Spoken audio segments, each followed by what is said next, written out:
All right, good evening, everybody. I'd like to call to order the regular meeting for September 20th, 2023 of the Cathedral City Planning Commission. We're just about a minute late. I apologize. We had some technical issues. May I kindly ask for a roll call, please? Commissioner Thompson? Present. Commissioner Lee? Present. Commissioner Lowe? Present. Vice Chair Malakoff? Present. Chair Daly? Present. Let the record show that all planning commissioners are present. I also wanted to mention that the city attorney is with us via Zoom. Thank you. All right, I'd like to invite everybody on the dais and in the audience to please stand for the flag salute.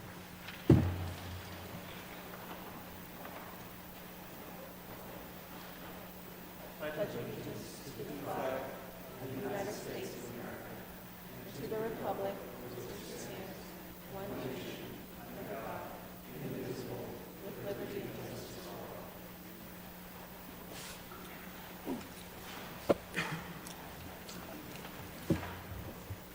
all. All right. May I have a confirmation of the agenda, please? There are no changes to the agenda. Thank you. At this time, I would entertain a motion to approve the minutes. So moved. Any discussion? Right. Okay, I'll be doing a roll call vote for this one. let's do it. Commissioner Thompson? Commissioner Lee? Aye. Commissioner Lowe? Yes. Vice Chair Malakoff? Aye. Chair Daly? Yes. Let the record show that the motion to approve the minutes passes 5-0. Thank you. Moving on to item 2 on the agenda, public comments. The public is invited to address the Planning Commission on any matter not on the agenda. If you wish to speak on an agenda item, please wait to be recognized under that item. Except for special circumstances, the Brown Act prohibits the Planning Commission or staff from responding or taking action on any comments made by the public unless it pertains to an item that appears on the agenda. All speakers should give their name and city of residence. Please limit your remarks to 3 minutes. Do we have anybody in the public who would like to comment on a matter not on the agenda? Chair, I didn't receive any speaker slips. Is there anyone from the public that wishes to speak on an item not on the agenda?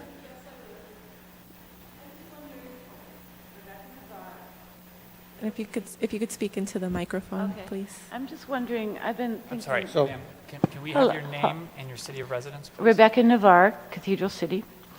I'm wondering about little detail things, like instead of demolishing buildings, how about reconstructing infrastructure to create less emissions? I'm wondering about the use of foresting our city at a much more intense level, considering the heat islands that we are not attending to very well. I'm wondering about the use of coatings, color, pastel white coatings, versus the use of asphalt. And what else have I been wondering about? Oh yes, would there be possibility of overseeing in parking lots the creating of more forest? This is all focusing on the growing heat islands. I'm sure I have some more details, but that's just at the top of my head. I'd like to write you a letter about my other ideas. Thank you. Thank you. Is there anybody else in the public that would like to be heard on an item not on the agenda? That item's not on the agenda. Let me see. It, Are there any comments for items that are not on the or something that's not on the agenda? I don't see any raised hands. okay.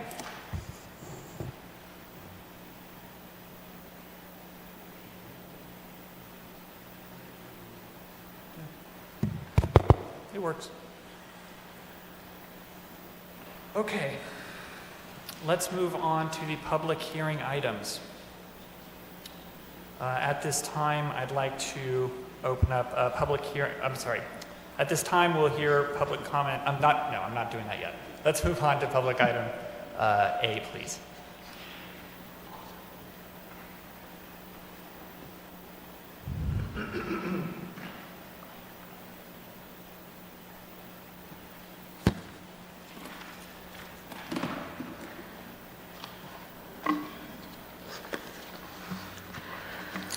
Hello, good evening. My name is Melody Arechiga, and I'll be presenting this item.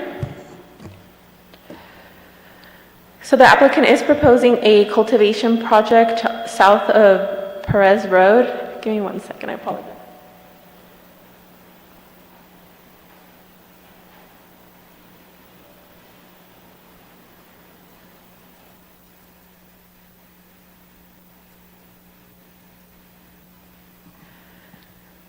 So as mentioned, the applicant is proposing a project for cultivation on the south side of Perez, which is indicated by the yellow star, and it's just west of Cathedral Canyon Drive. Outlined here in red is the project. There are 2 existing buildings, and then in the center is a covered area. There are some existing improvements. However, the applicant is proposing to refresh and revamp the site. Here's just a street view of the project. As mentioned, there are those existing buildings here. There's existing fencing around the perimeter, and then some existing parking areas. Currently, it's completely enclosed.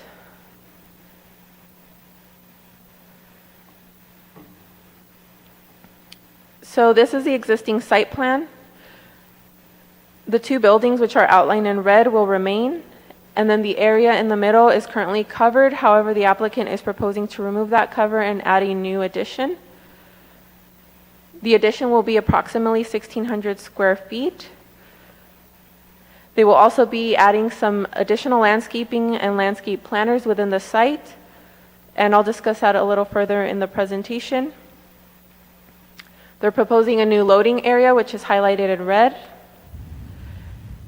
A new trash enclosure that will meet the city standard, a new ADA path of travel from the public sidewalk, as well as the ADA parking stalls. So just to further highlight some of the improvements the applicant is making, here's a precise grading plan. They are proposing to add concrete in this area shaded here. There's currently a small dip in the center that the applicant will also remove. So this is the building as it exists today.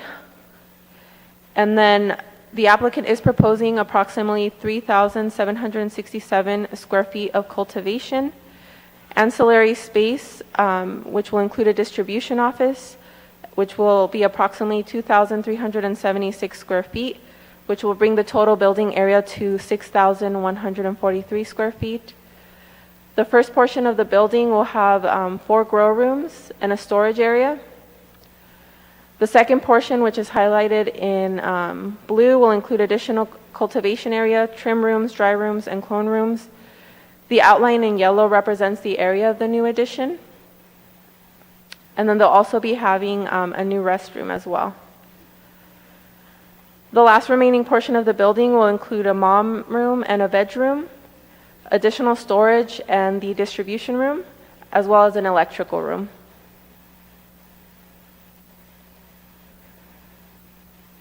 The applicant proposes to add new metal features in the area of the addition and incorporate that same design throughout the building. They're also adding these pergola features over the entries. And then the bottom represents the color scheme that the applicant is proposing. Here's just another view of what this building will look like from Perez Road. This project was reviewed by the Architectural Review Committee and was recommended to move forward to the Planning Commission with a 3-0 vote. Their only recommended change was that the perimeter fencing matched the color of the pergolas, which is a mahogany color you saw in the earlier slide. Here's just a landscape plan. The applicant is proposing landscaping throughout the parking area, including adding tipu trees as well as acacia trees in order to meet the 50% shading requirement. They'll also be adding some red yuccas and agaves and additional shrubs throughout the planter areas. With this, staff recommends that the Planning Commission find that the project is exempt from the California Environmental Quality Act pursuant to section number 15332, class number 32 infill development projects, and approve conditional use permit number 22-003, subject to the attached conditions of approval and based on the findings contained in the staff report. With this, I conclude my presentation and I'm available for any questions. Thank you so much. Are there any questions for staff? Yes. Commissioner? Thank you. Melody, my question is not specifically about this project, but in the past, trimming, cloning, so forth, was that under ancillary spaces or was that under a different designation? And the follow-on to that is, so have the regulations changed at a state level, and would it be a benefit to brief the commission on the state of current cannabis regulations? So for the purposes of calculating cultivation area for parking and just mentioning it in the staff report, the grow rooms, the veg rooms, clone rooms, that's all included as part of that square footage. In terms of state legislation, I don't have further information, but I'd be happy to look into further research. Okay, thank you. I would appreciate that because in the past we had a manufacturing category. Correct, and we still do have the manufacturing. However, this particular project, for example, isn't going to have manufacturing space, so all their area, for the most part, is cultivation, with the exception of their distribution office and the hallways and restrooms. But if they had a manufacturing license, for example, then that would be shown on the floor plan. So it's a separate license. Okay, my question was specifically about the ancillary spaces, the cloning, the trimming, because to me, that's part of the manufacturing process. It's not. But that was my question and discussion. Okay. If you would look into it and see Yes. whether it would benefit briefing the commission on the current state, I'd appreciate it. Thank you. Mr. Chair, I have a comment and a question. Please. First, my comment is that I'd like to compliment on the site plan that they're adding a tree for about every 3 parking spaces, and it's a canopy tree, so adding more trees to sites like this, especially along Perez, is a good thing for all sorts of reasons. So wanted to say that was a good thing.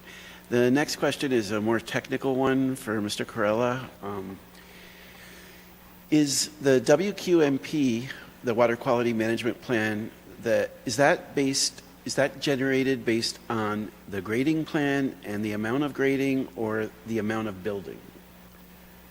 There's a number of factors. It depends on what type of project. If it's a project of significance and or the size of the project. So there's a chart that we look at, and if it falls in that category, then it'll go into that category, and it So applies to projects that are creating impervious surface. This one has already had impervious surface, so it's grandfathered in. It doesn't need retention, doesn't need a WQMP. And a WQMP is for post-construction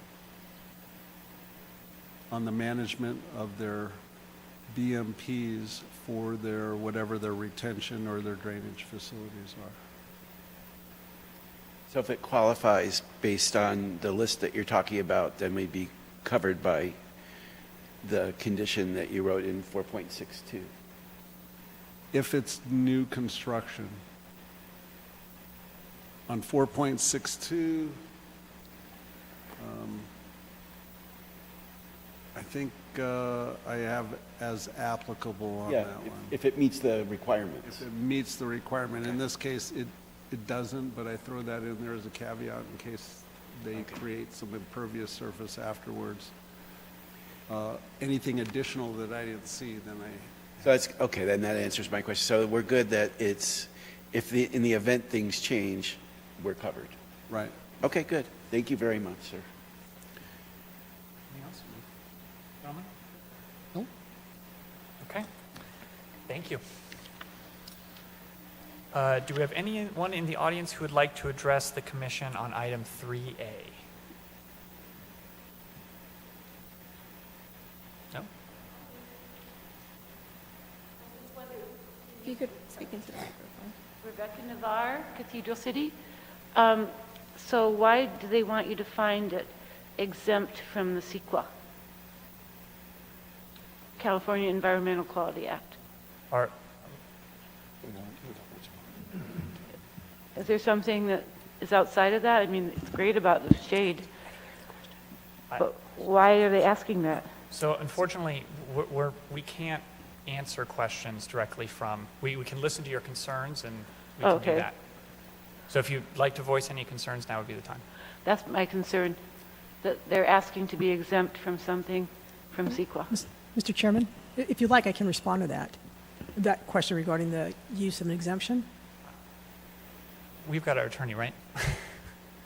Yes, Stephanie is on Zoom. If we could just go ahead and finish our comment, and then following the comment, we can address any concerns that, Okay, bye. Thank you, counsel. thank you. And thank you, ma'am.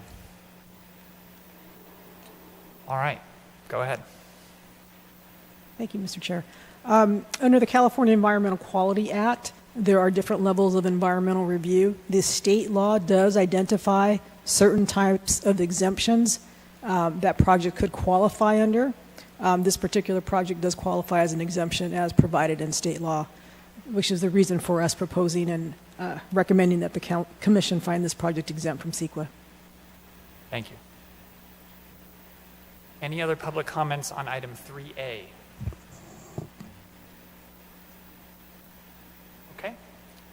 Hearing none. Prior to any discussion, I would entertain a motion.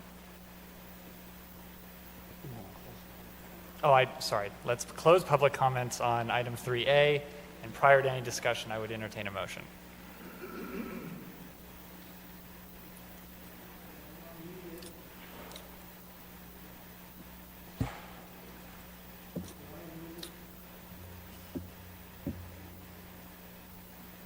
Okay. You're unmuted. Okay. My microphone control disappeared.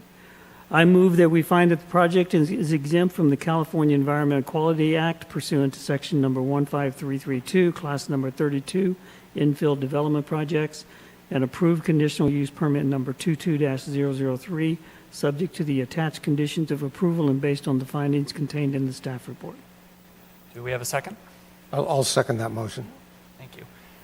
I'll start by saying that, first of all, I'm glad to see some development there because that building is dilapidated and it would be good to get some fresh stuff there. And I agree with Commissioner Malikoff's comments. Any trees are good trees. That's a lot of trees. I like to see it. Any other comments? I second those comments. All right. We can move for a vote.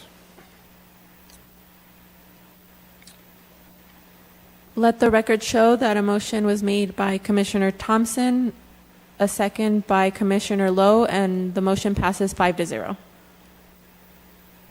Thank you. Next on the agenda is item 3B.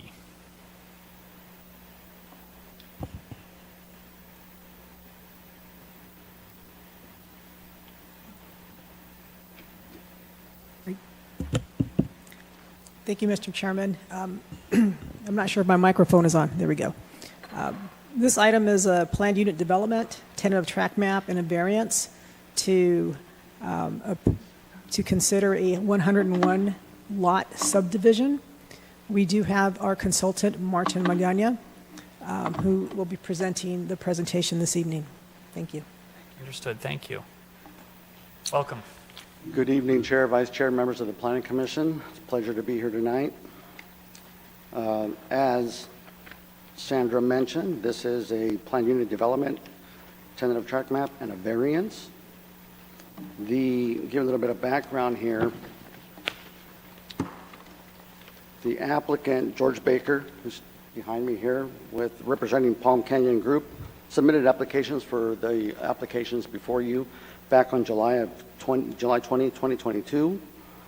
And a little bit more of a background on this project. Here's the vicinity of it. Here's the project area located in the red boundary there. It's just off of East Palm Canyon Drive. It's got a narrow frontage along the highway there, or East Palm Canyon. This is a view from the front. And a little bit of history behind the project. This site is currently vacant. It's been graded and it's been covered with imported fill. This is formerly known as Tesoro. I don't know if you're familiar with that project. This project was before you back in 2005, and it was approved. It had a planned unit development application, a tentative track map as well, got approved back in 2005. At that time, that was for 107 single-family units. The project before you tonight is 101.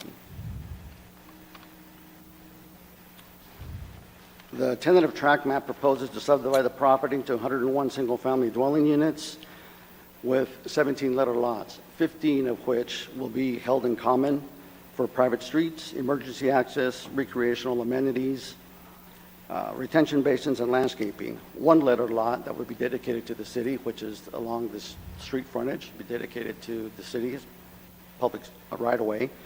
And then there's another lettered lot that's going to be dedicated to the city as hillside preservation. The applicant, I believe it was 50.4 acres that he gave to the city and hillside preservation. The applicant proposes 3 floor plans ranging in size from 1,808 square feet, 1,906 square feet, and 2,001 square feet. In addition, he is proposing accessory dwelling units, 79 of them. 69 would have 315 square feet, and the remaining 10 would be 498 square feet. The project also includes approximately 4.85 acres of common open space and about 1.5 acres of recreational use on the property. Also, it's going to have a community building about 1,000 square feet that would have a fitness center and restrooms. In addition to that, they would also have a pool, a spa, and barbecues for residents to use. In addition, he proposes about 36,000 square feet of open space that would have recreation space, that would have pickleball courts, basketball court, exercise stations, benches, walking paths, dog parks throughout the community. Also, there's 2 retention basins near the front of the entryway. That would be landscaped. It's not just going to be open for drain. It's going to be used for drainage, but it will be landscaped, so it'll beautify the project and the frontage. And we'll get into the slides. Here's a project summary of the development. I just kind of went over this with you. 16 acres site, 101 units, a density of 6.16 units per acre.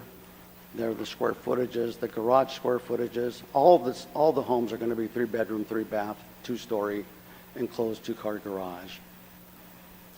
Parking, the enclosed 2-car garage, 202 spaces. He is required to provide guest parking, so he'll have at least 1 space in the driveway to meet that requirement. As open space, developers required to provide at least 500 square feet per residential lot. He does provide that for each of the lots at a minimum. And again, you can see the open space there, 4.85 acres of open space and recreation area of about 1.5 acres. We'll get into the floor plans. Again, 3 different floor plans, 3 different elevations. I believe the material boards are probably up at the dais there for you guys to see. Are they up there? Or they're in the back? The back of you? Okay. But this is Plan 1A. And again, the width and the length of each of these is all the same. pretty much. I mean, not much difference in the square footage, but they all are 2 stories. It's Plan 1C. Here are the elevations, and I'll get into some of the setback requirements and 0 lot lines in a little bit later. 1B, 1C, and then this is all 3, 1A, 1B, 1C from the front. They will have, the bottom floors are usually all will have a stone veneer. The top would be stucco, painted different colors, desert tones. You could see the flat lines, very clean lines on the architecture. Combination of, there'll be some frosted glass as you see in the balconies. And then the metal gates, combination of metal gates or just solid gates, glass in the garage doors, some solid doors, some all glass. And it's Plan 2A, so it's again very similar. Let's go through this.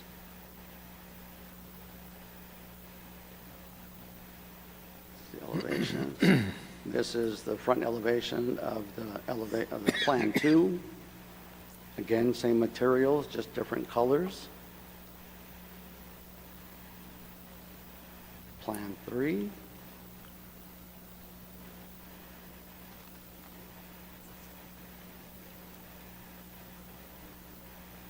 These are the color elevations for Plan 3. Again, same materials, just different color scheme, and those are behind you. You can get the true feeling of what those materials are. Then the accessory dwelling units. Here's the one that's 315 square feet, 498 square feet, or this is 315, I'm sorry. The other one was 498. And here's an exhibit just of the color scheme. Again, you have the true materials behind you. The clubhouse, so, as I mentioned before, it's a gym, some restrooms, and a flex room. It is located near the entrance of the project. Here are the elevations of it. It's approximately 12, total height, about 15 feet in total height. It's got some stone veneer as well to kind of match the architecture throughout the community. Some decorative block wall, and it's got some outdoor showers as well, semi-enclosed, as you can see there on the upper right. Before I get into this, I want to get into just some background more about the applications themselves. The Plan Unit Development application establishes land use regulations, development standards, and design guidelines. The tentative tract map subdivides the property is required to accompany the PUD, and the variance, if approved by the commission, would allow flexibility in the front yard setback standards, and I'll get into that a little bit later. In terms of the architecture, this was presented to the Architectural Review Committee back on March 15th, and they unanimously approved it. The only change they had is they had an orange color that was on the stucco and on the side gates, and they wanted them to change that out. So that has been changed out, and those are shown in the materials behind you. But it was unanimous. It was 3-0. I think there was one was absent, and then another seat was vacant at the time that we presented this to the Architecture Committee. In terms of general plan and zoning, the project site is designated as medium density residential on the general plan, and it's zoned R2, which is multiple family residential. However, the project is being proposed as a plan unit development, which requires that the project comply with the requirements of the underlying zone R2 and additional development standards of the PUD. Density, as I mentioned, they're well below the density. It's 10 units per acre. They're at 6.16 units per acre, so they meet that requirement. Let's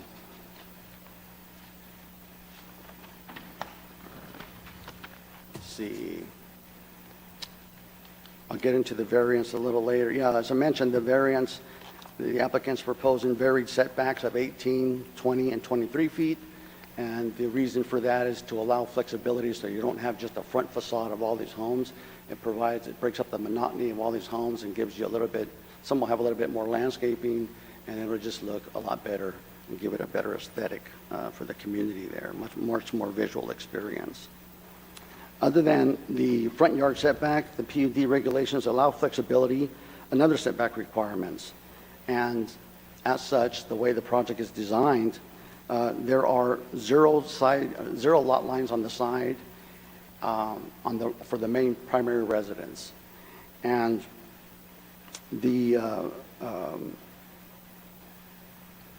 and in terms of the primary residence, they meet the rear side yard, and on the other side, they have 5 feet. So 0 lot line on one side, 5 feet on the other, and they meet the rear yard setbacks, with the exception of the ADUs. Now, the ADUs, the PUD also allows flexibility in that they also have 0 lot line on one side, minimum 5 feet on the other, but there's also a 0 lot line in the rear. And the reason for that is to allow just more open space in the yard between the main residence and the ADU for residents to enjoy. And lot coverage, in the R2 zoning district, it allows a maximum lot coverage of 50%. The project proposes 52%. It's just a little bit slightly higher. This is allowed under the PUD regulations.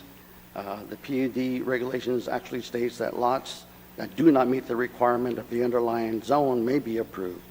It states that there are no size or nor configuration standards for such lots beyond those imposed as part of the permit, but that shall be reasonable with the intent of the PUD.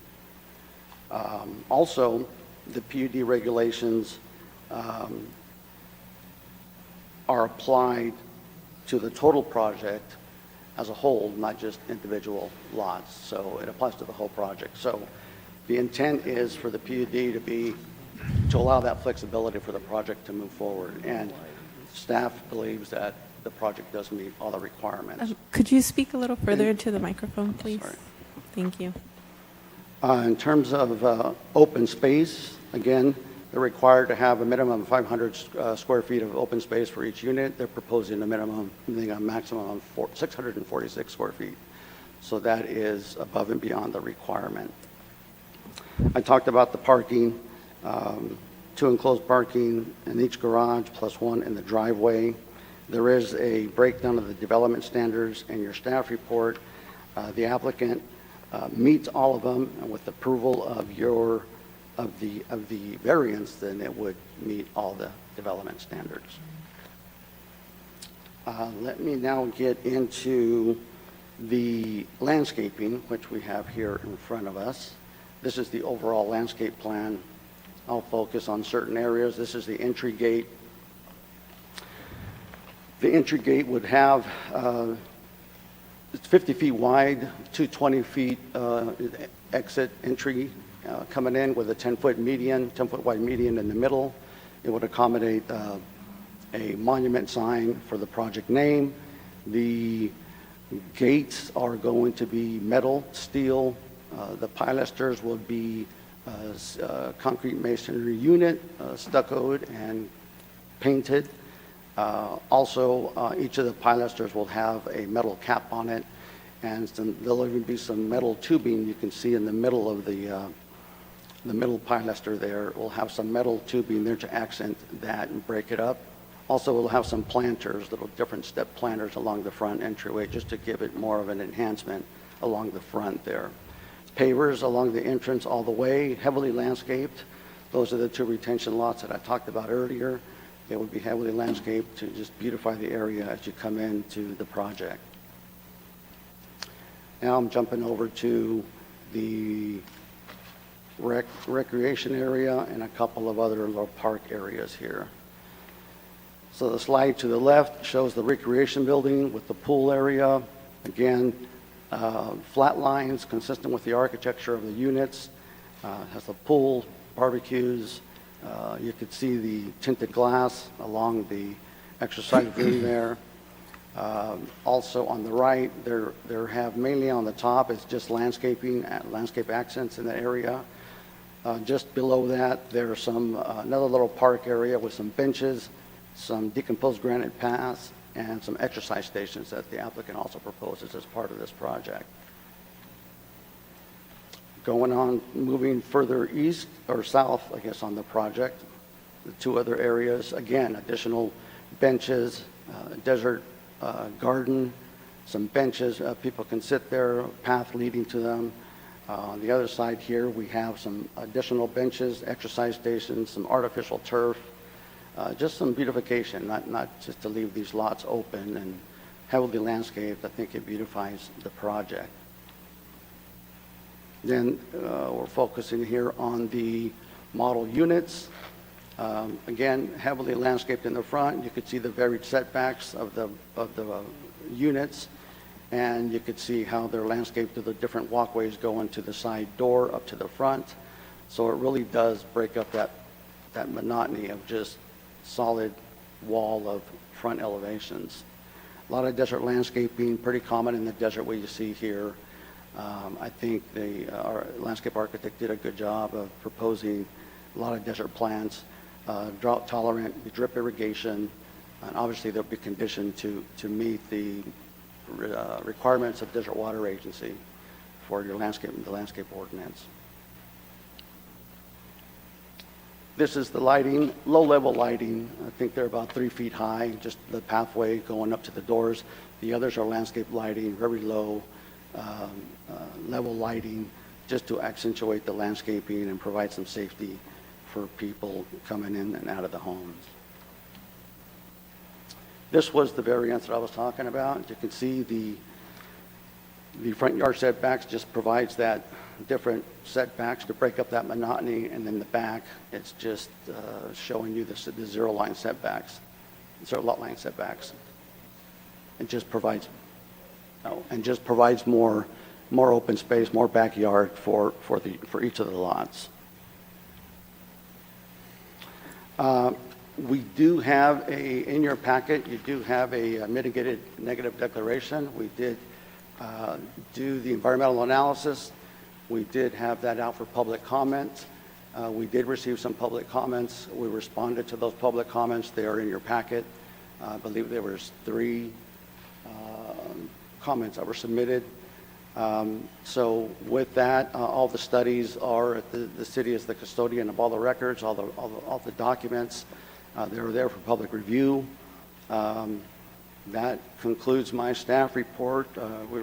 Developers here, if there are any questions for him, but we are recommending that Planning Commission adopt the mitigated negative declaration and mitigation monitoring program, approve the variance, subject to the conditions of approval, and also the plan unit development and tentative track map. Are there any questions? Thank you. Do you have any questions for staff? Yes. We're going to start with you, Commissioner. Thank you. And thank you for the presentation. I have a couple of specific questions. On the hydrology plan, the statement is, or there's a line marked on the hydrology plan called combined peak discharge into channel. I believe that's the 100-year flood level. Is that correct? I would defer to John. Yep. What it is the project not only collects its own water and retains it, and that's required by our ordinance, but if you notice, there's a big pipe passing through there, and the overflow out of the retention basins that have accumulated on site goes in the channel, but the pass-through from the mountain behind it, that's getting passed through as well into the channel, so that's the combined peak. Okay. And how does that level compare to the elevation of the levee, the height of the levee?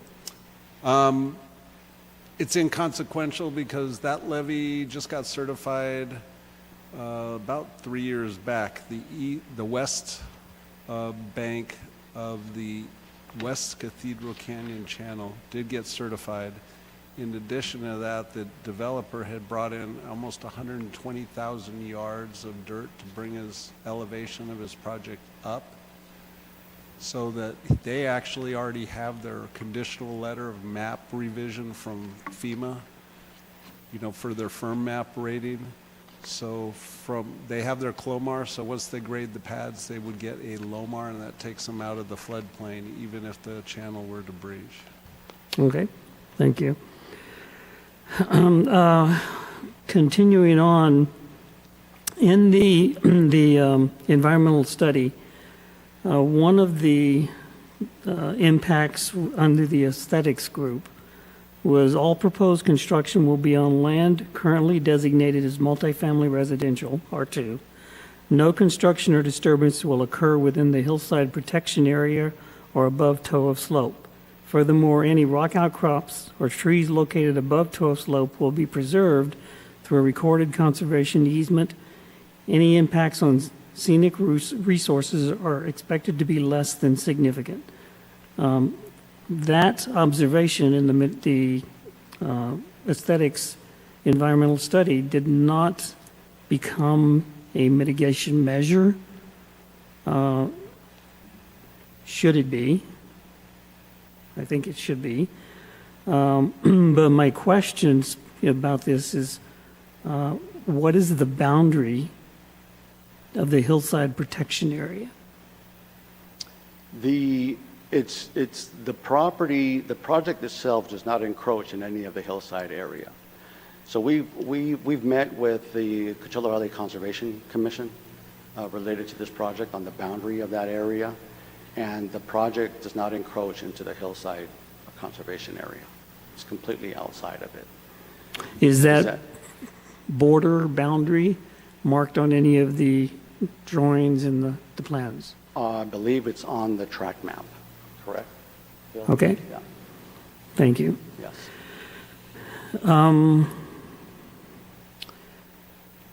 Following up John's comment about the all of the dirt that was brought in and the build up there, that area has been graded. It's been disturbed. It's not pristine or wilderness area.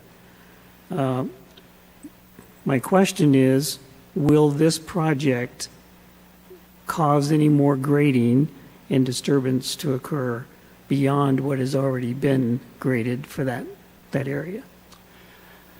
That, I don't believe so, but that would be determined when they submit rough grading and precise grading plans for the project. If anything, the piles of dirt that are there now are going to be leveled and Right. flattened. Yeah, let me help you out with that. The plans, the grading plans, and you've seen a pretty good set of the initial grading plans, what we call the entitlement set of grading plans. It's probably not 100% accurate out there, but the footprint's pretty darn close.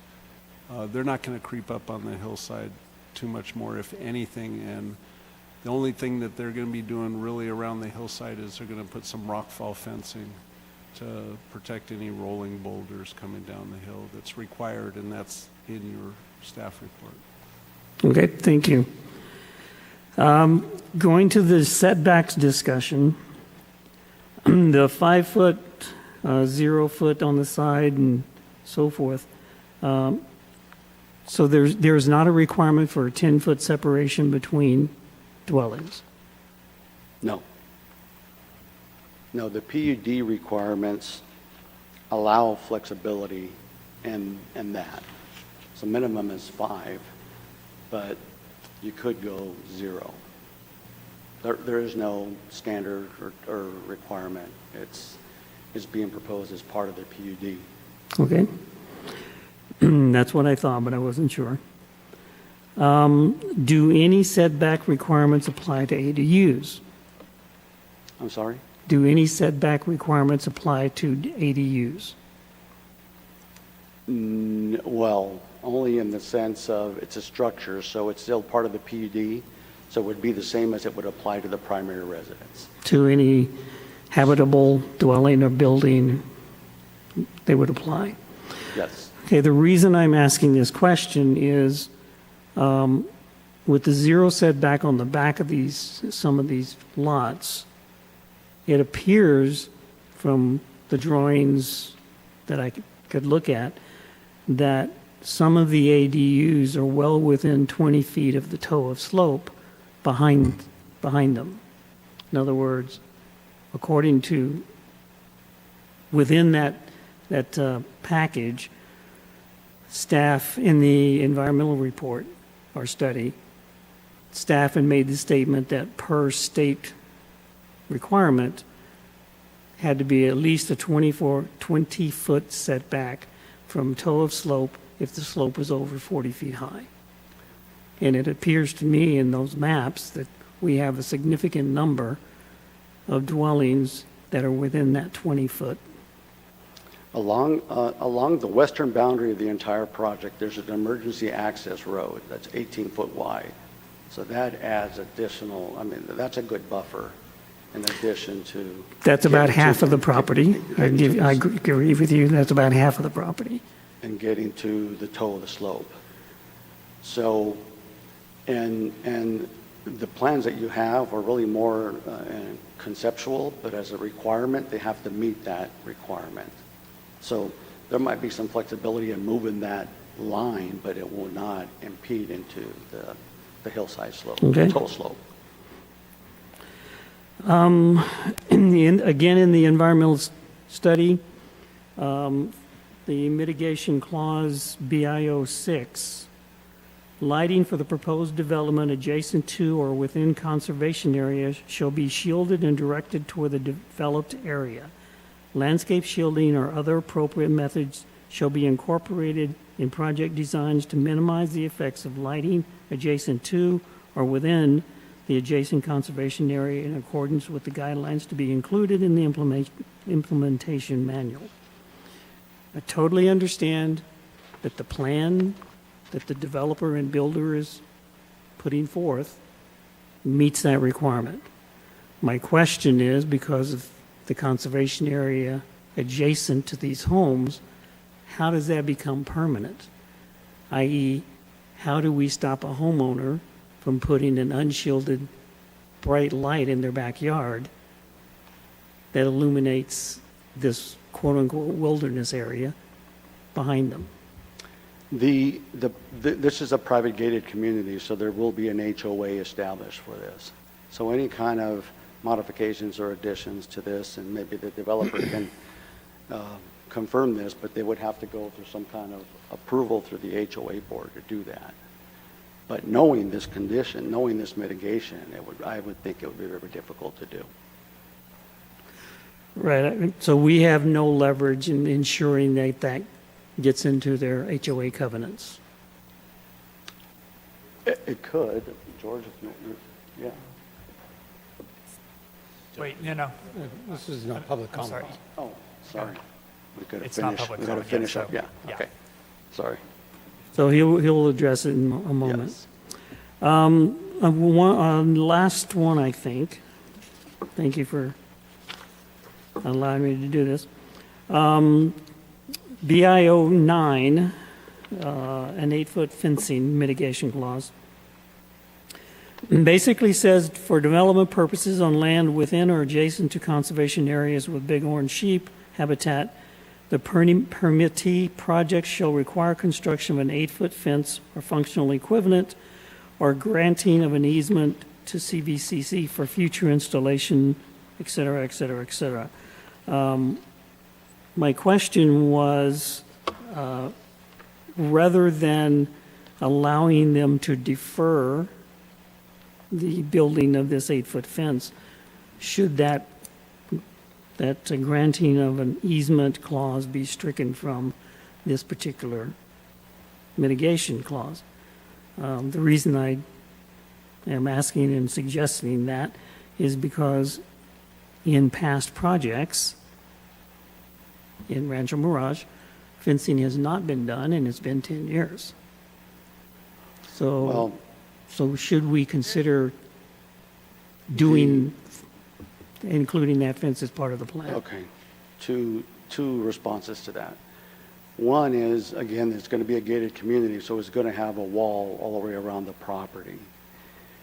So it'll have that, but in addition to that, this mitigation measure comes specifically word for word from the Coachella Valley Multiple Species Habitat Conservation Plan. And in our discussions with the Coachella Valley Conservation Commission, they had stressed that they wanted to have this condition in there. So we didn't modify it, we just put it in word for word. It would be, I think, prudent for staff when it gets developed to monitor that and make sure that this meets that condition, because it is part of the mitigation monitoring program. Thank you. I'm sorry, I just want to follow up on that real quick. We're saying there's a fence that abuts a wall? No, it will be fence wall, it'll be a wall. Oh, okay. Yeah. The wall serves Sorry. as the fence? Yes. Got it. Okay. Thank you. All right, thank you. Thank you. Commissioner Malcolm? Thank you, Mr. Chair. I have a few things. First, I want to thank Mr. Corella. He discussed the retention plan and the flood control channel with me. I was concerned in looking at the plan based on what we've seen all over the country in the past year, that this would adequately be protected. And he explained to me that the import of the dirt and the raising of the pads would ensure that during a typical storm that these houses would remain safe. And he also explained to me the interrelationship of the flood control channel. So I appreciate him clarifying that so that it could be so that I understood it.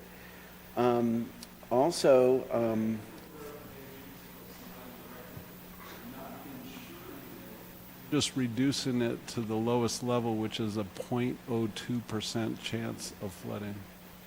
I'm sorry if I misspoke. No worries. I just want to make that clear because I just meant that you explained it to me in such a way that I felt confident that. Okay. I'm sorry for misspeaking. Then also, thank you, Ms. Molina, for answering all my other procedural questions. I just want to make sure that the folks at home know that the technical reports are available on those cities' website. So if you do want to go through the biological report or the cultural report or the traffic study, that those are available to be looked at. And staff can provide you the link to that. Also, the memo from the fire chief and the LOMAR, which were in the report, are available there also.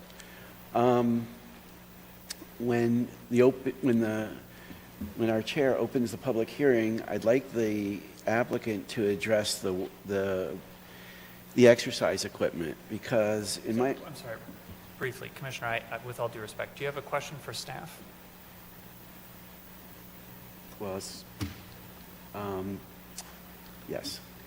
I was thanking them for their help and saying that I was satisfied with their answers to my questions. I'll wait for the public hearing open, I guess, to talk about the exercise equipment. I wanted to ask if there was street parking allowed within the development.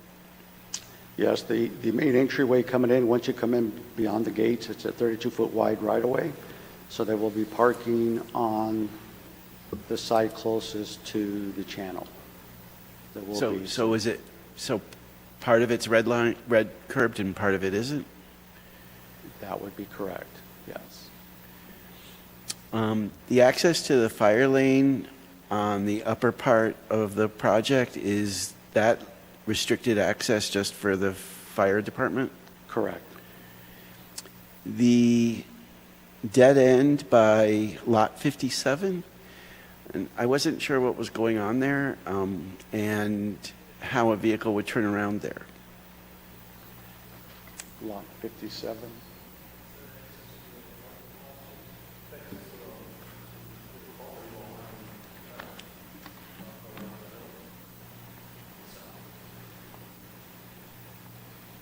Let me see here. Vice Chair, lot 57, you said. Yes, that is access to other land that's owned by the developer. So there's a gate there, or? There will be a gate there.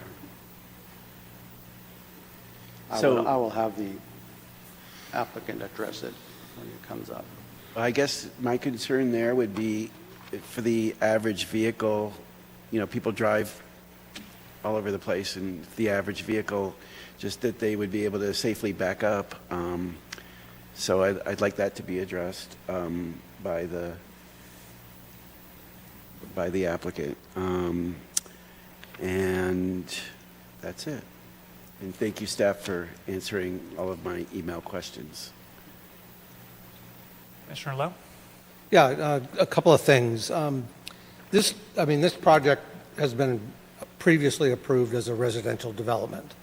And at the time it was approved previously, there was a bridge over the channel onto Bankside Drive. Correct. And that bridge no longer exists, and it's not part of this land plan at this time. Can you just speak to us about what changed so that that bridge was no longer required? In terms of traffic, it wasn't required, it wasn't needed. It would generate traffic into a neighborhood that would have increased traffic on those local streets, and it wasn't needed. And through discussions with John, there was other mitigation requirements in terms of traffic, in terms of, putting a signal. Well, let me help you out on this. Okay, there was a lot of mitigation measures that were done prior to the development, such as the two signals at Bankside, the offset signals. And one of them had been turned off for a long time, and with CV Sync going through there, it's been turned around again, and it's going to work well for this project as well, for their right turn in, right turn out only with a U-turn at that location that will be posted as part of this project. In addition to that, for the amount of units, the bridge at one time, way back when, was somewhat economically viable for the developer to put in. But after this last cycle and everything, the bridge cost would make this development undevelopable, make the land undevelopable if that was the case. The bridge was only there because the fire department wanted to make sure there was a secondary access.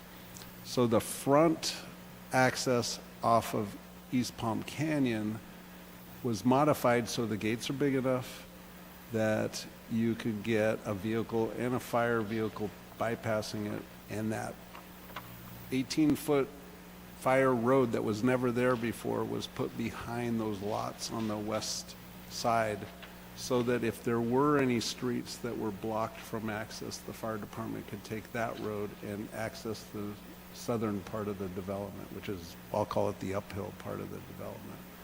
So those were kind of the discussions and mitigations that were done to be able to accommodate that secondary access, because the entryway is very large, and and basically having the fire department and or any emergency responder having a second way around that development with that long single street. Okay. And then, I guess, in your opinion, having the main point of ingress and egress into the development on Palm Canyon, you're not concerned about traffic backing up onto the highway from the entry gate? No, they did a traffic study, and if you look on your plans that are in your packet, the entryway, there's already a deceleration lane going into the project area there. So there's enough space, room to accommodate vehicles queuing in and getting into the gate area there. So I guess, The gate is set deep, so the stacking is accommodated for too. so I guess to put kind of a bow on that issue, there is not going to be additional traffic onto Bankside Drive from this development directly. There's going to be zero traffic, and they redid the traffic study to accommodate that fact. The one concession that they had to give up was, there's so many signals in that area now. If they wanted a left turnout, it would have to be signalized. So staff, developer, and their engineer kind of came up with, we don't need any more traffic signals here. Let's put a U-turn, and we check the signal for the going eastbound out of the project, and then hitting that first Bangside Drive. We will take off the no U-turn side and put U-turns, are allowed at this location. The width of the street allows it, and people can go westbound on East Palm Canyon via that method. And the developer was satisfied with that for the residents. All right, thank you.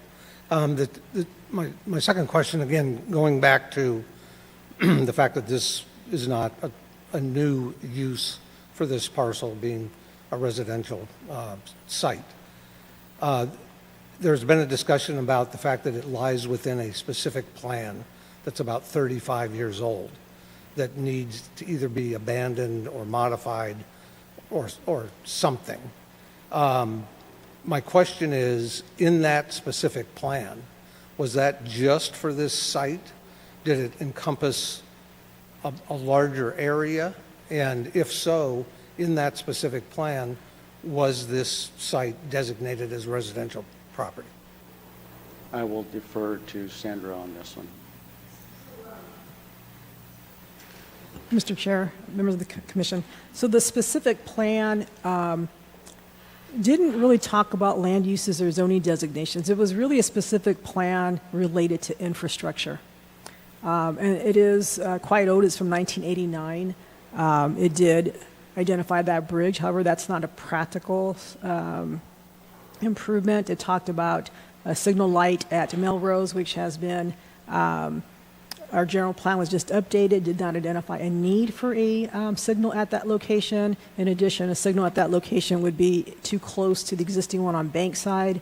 It talked about access to the property. And so it was really an infrastructure-related type of specific plan. And as we indicated in the addendum that was provided to the commission, we would, this is one specific plan of others that is the city will consider for either an amendment of some sort to remove those infrastructure requirements that are not feasible or not needed. Okay. All right, thank you. Commissioner Lee?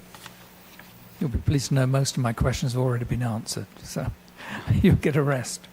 Right at the beginning of your presentation, you mentioned an easement for the city, and I'm wondering, does that correspond to access to the otherwise landlocked 50-acre parcel to the south of this property? Yeah, I would defer to the owner to answer that question. Okay. You're talking in the far back south of the property? Yeah, the city owns a 50-acre lot, and it currently doesn't have any direct access to it. And I understood from a previous presentation by Robert, when he gave an overview of this project before, and he said there was discussion about access to that property. So I don't know if that had been resolved by the city. Yeah, he could speak to it, but my understanding now there's not going to be any access to the hillside from this development. Okay, so what easement were you referring to at the beginning? I think I was referring to the right-of-way along the frontage that was dedicated. Is that correct? Is that what you heard? The street frontage. There's a lot that's going to be dedicated to the city, and it's public right-of-way. Okay. The developer's responsible for improving it, which part of it already is, but he's got to dedicate that over to the city. Right. This hopefully is just a yes answer. But it's my understanding that due to our municipal code and due to recent changes in the law, a total of 180 dwellings, 101 single-family homes and 79 ADUs, none of those would be available for short-term rental use. Is that correct? That is correct. No, yeah, Okay. that is correct. See, And that would be part of the HOA No, rules. I beg to differ. It wouldn't be because of the way it's structured, but that's okay. Sandra knows this intimately, so.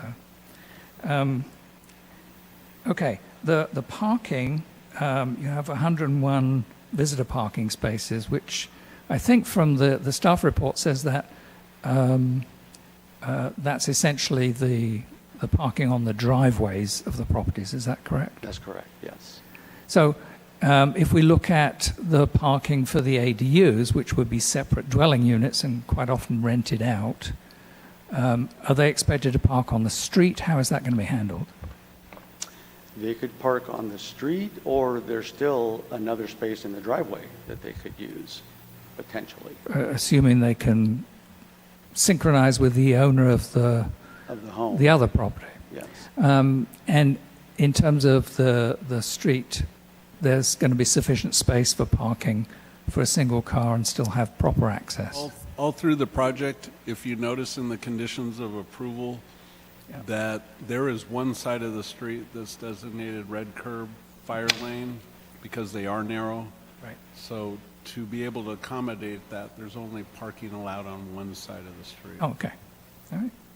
So every street has only one side of the street parking Right. for overflow parking. Moving to open space. So I understand that there are legal restrictions on what we can expect for ADUs, but the staff report shows that there'll be about 646 square feet per dwelling unit, but that's only talking about the 101 single-family units. Are we allowed to propose anything for ADUs?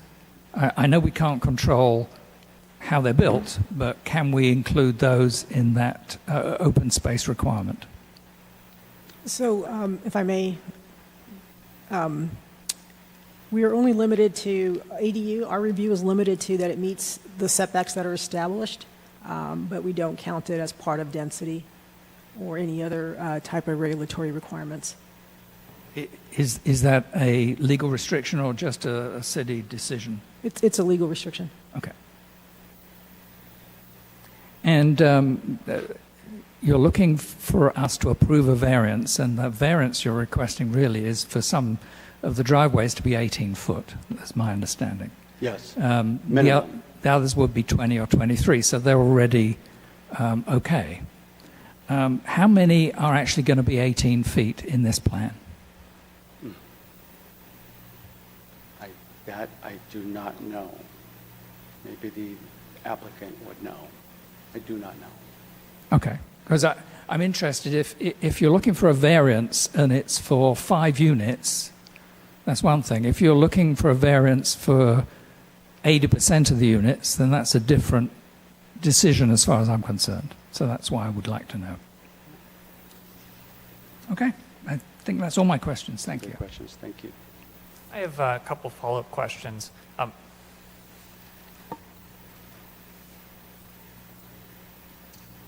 Are we allowed to take parking into consideration with ADUs? In other words, does the existence of ADUs change the calculus for how many parking spaces have to be available under the law? So, and the site plan shows the ADUs with regard to placement, and also for the PUD flexibility with regard to the setbacks for the ADU. Our review of that is limited, but we do look at, it does have to demonstrate that it has parking to support the ADU. And it was determined that there was sufficient parking because of the parking available in the driveways, the garages, and the parking on the street. The on-site parking, right. So part of our review would be demonstrate where that ADU would park on site. And most of the ones that we review, the parking on site is the driveway.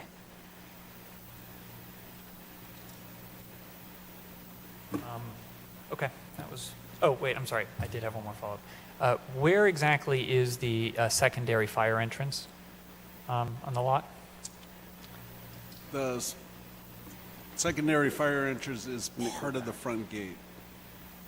Let me Well- go back. Wider than normal. I thought I heard you say that in the event the front gate was blocked in some way, this 18-foot path or road along the west end serves as an alternative.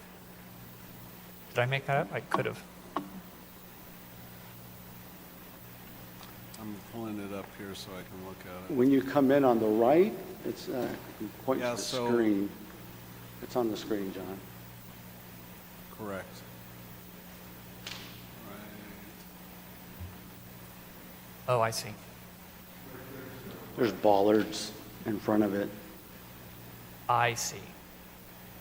You're still coming in through the gate. It's just this is a secondary entrance. That's me. So the gate is actually set back. If you come in, anybody can come in freely, and you turn to the left, and there's a gate for the residents, but the access road for fire department doesn't go through that gate. If you look It's a at straight that, shot. It's a straight shot coming in. Oh, I understand. I see now. Okay. It's part of that, if you get rejected going in, you have a denial lane. So it's before the gates.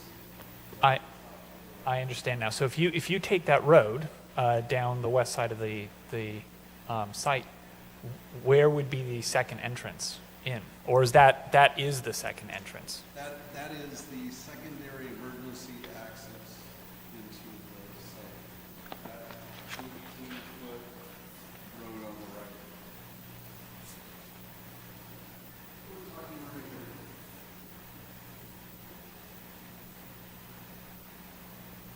Right. And And this is where the call box would be, the gates over here, if we did 9 to go out. And fire department comes in, and someone's at the call box, they can still get 5 inches wide enough. With here as well as this is extra wide too as well. So in case all this is blocked, they can come in this way. okay. And I saw in the packet that fire signed off on everything per usual. Correct? Okay. Any other follow-up questions, gentlemen? Okay. Thank you. Thank you. I'm going to open this up to public comment now. I assume the applicant would like to be heard? Mr. Chair, if I may. Sure. So just for purposes of just making sure that we have due process and efficiency throughout this, if we are going to allow the applicant to speak first, there will be no time limit for the applicant, but any subsequent public comment, if we could limit that to 3 minutes per person, and then any kind of questions or comments that need to be addressed by staff or the commission can be done after we have received all of public comment, and public comment is closed. Thank you, counsel. Thank you.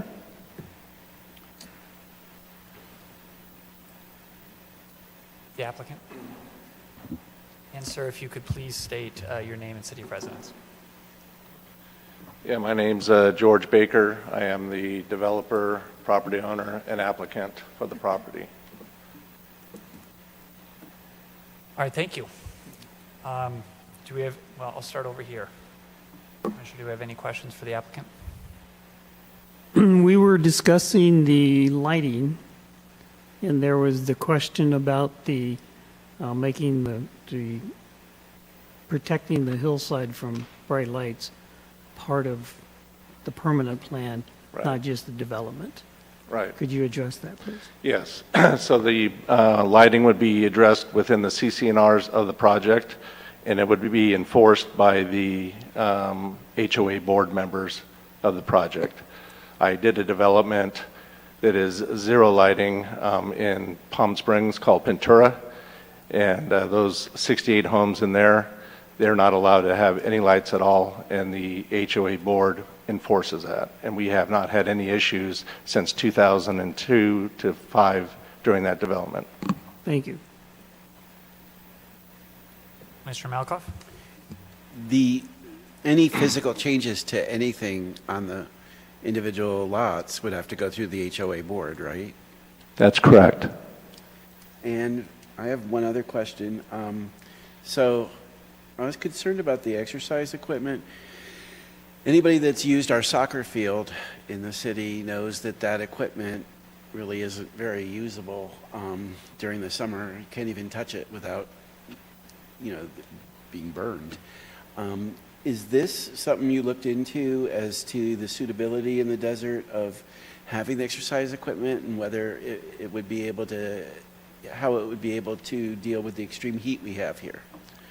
Yes, I've lived in the desert and in Palm Springs for a while myself.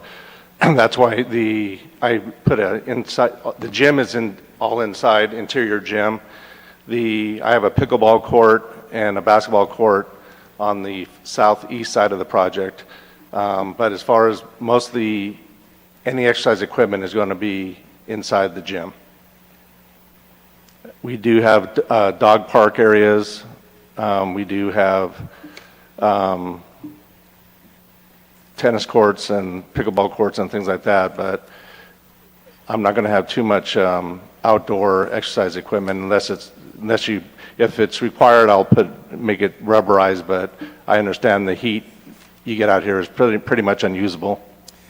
Yeah, I had gotten the understanding that there were exercise stations along the walking trails. And so now you're saying that they're all inside? We have the gym inside, but I mean around the perimeter in some of the park areas we'll have sit up areas and stuff like that, but we're not going to have any exercise equipment. You'll have just your sit up benches, pull up bars, things like that. Yeah, the exercise stations, that's what I was getting at. Oh, okay. I'm sorry, I misunderstood you. We have them at the soccer park, in the Rancho Mirage Park. They have them too. Those were installed a number of years ago, and I'm not thinking that we need to add a condition of approval, but that when you look into installing these, that you look into that they be able to be usable even in the extreme heat, because otherwise, they're just a waste of time and space. Yeah, most areas would have to, whether you touch it with your hands, would have to be rubberized so it wouldn't heat up. Okay, as long as you're aware of that. That was my main concern with that, that they be usable. Okay. Commissioner Lee? I don't have any comments or questions. Thank you. Commissioner? Just a couple of quick points. So I apologize. I called him Lee. That's okay. I We apologize. respond We're to used to it. anything. I'm sorry, please. Go ahead. So I understand a long time ago, and I understand this has been a long-term project, but there was discussion at one of the earlier plans for some kind of easement to allow city access or public access to the landlocked 50 acres behind your site. Has that been raised with the city since then, or has that now gone away? I was the one that donated the 50.4 acres to the city and so I could only build on the flat area of the property. I do own the 10 acres to the south of this project. It has a road to the hillside to the trail area. I have spoken to Rita Lamb about this, okay. And I will have a prescriptive easement through this development to my 10 acres, and through my 10 acres you can access your 50.4 acres that I donated to you guys. But with that stated, your hillside development doesn't allow any development on that 50.4 acres at all. So I don't know who would want access to it, but... Well, I think just as wilderness walking or, Yes, and they will have access through the 16-acre piece, my 10-acre piece, to the 50-acre piece. And will residents in Nirvana, will they have any access through the wall to get there, or do they have to go out and come back? Through the wall. There's a wall around your property. What there is, there's a three-foot conservation easement along the toe of the slope, along the whole toe of the slope. That's what the MSHCP wanted, and that's what they have. But I will be putting a wall up. They will not be able to go from their wall to the hillside. They would have to go up through my 10 acres and up that way. Okay, thanks. And nobody can breach the MSHCP easement. It's not allowed. Right. And then just a question on the ADUs. Obviously, you're going to have to include solar in the bill for the single family dwellings. Are you planning to do anything similar for the ADUs in terms of solar? I'm sorry. So the single-family units will have to have some solar installed because that's part of Solar installed. Solar, I'm Yeah. sorry. British accent, forgive me. That's okay. Are you planning anything similar for the ADUs, or will those not have any solar capability? The ADUs are only going to have like a microwave or, refrigerator in them. So for the water heater, they'll probably have solar water heaters. Oh, For the water heater, I did that on my projects in Hawaii and other areas of Southern California and in Florida. But most of all my projects now include solar water heaters, solar electricity on everything. good. Thank you. Just to follow up to Commissioner Lee's question. So are the ADUs going to be separately metered, or are they going to be master metered with the primary residence? They're going to be master metered with the residents. All right, so that handles the solar issue because it can all be on the main dwelling. Right. Thank you. Thank you for being here. Yep. My predecessors on this commission have heard various plans at this location for many, many years, decades even. How far into this, I mean, obviously you're here before us, but what sort of timeline are you looking at for development?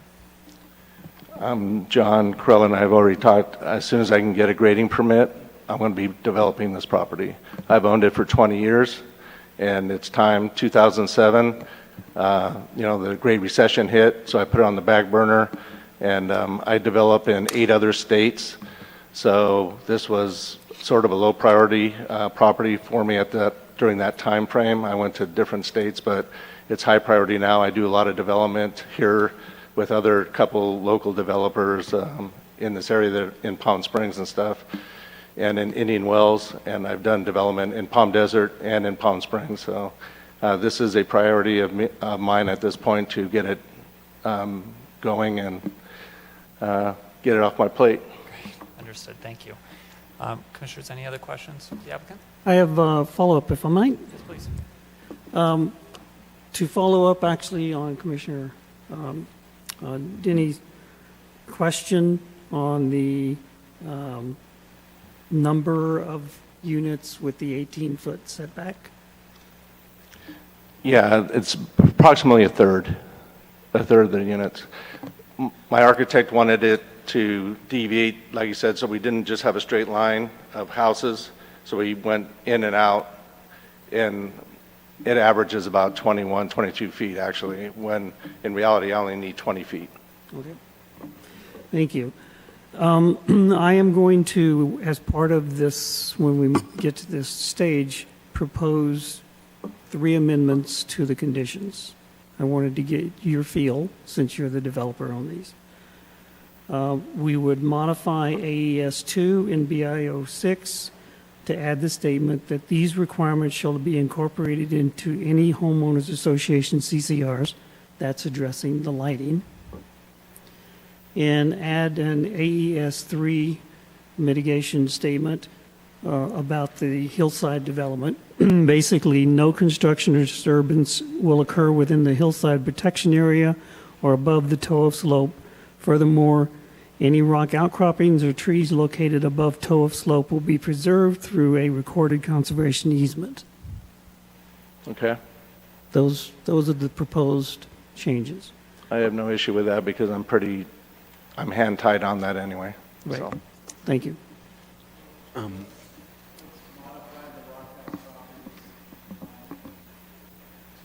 Reference,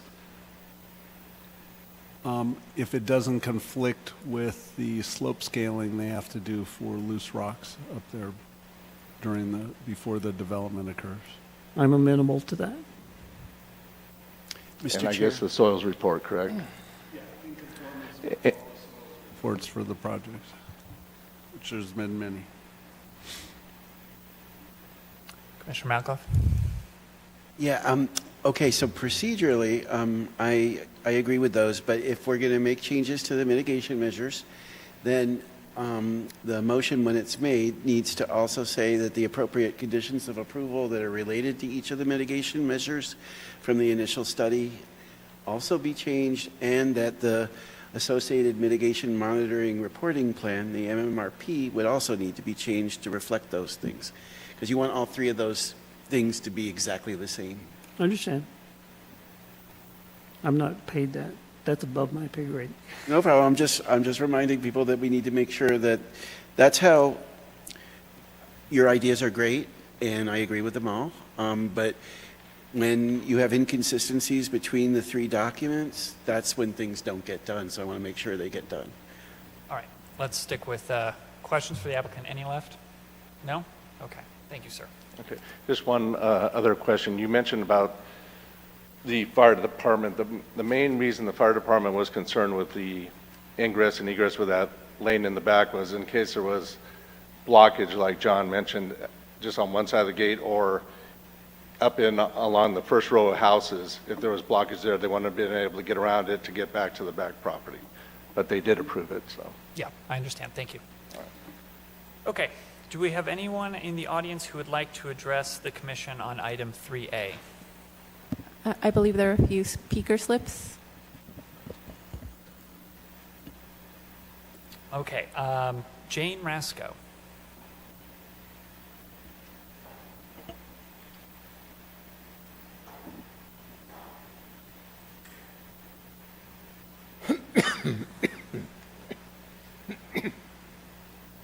Ms. Rasco, if you would be so kind as to please state your name and city of residence for the record. Yes, Jane Rasco, a 32-year resident of Cathedral City. I live at 39124 Channel Drive in the Cove. I was one of the initial people that worked on the hillside results. And I also would firstly like to thank the commission for obviously doing your homework on studying this project. I'm one that really believe that when we did this, it went clear down to 111. That was included in the hillsides. We worked hard to get Barbara Boxer and Senator Boxer and Senator Feinstein to help us get the monument and for Obama to approve it.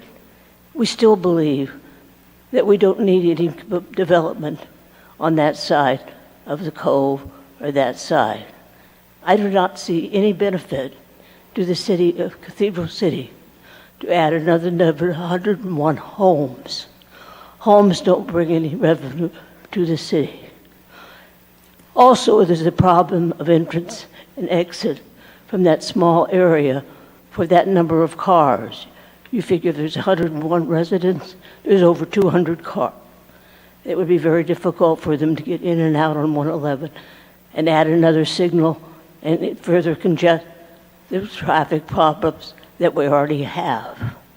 I appreciate your positions and things, but I just think that this is a wrong project.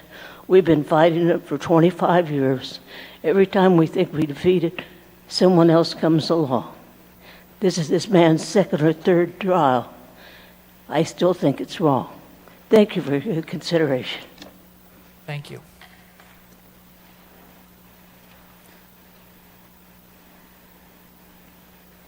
Kendra Culbertson.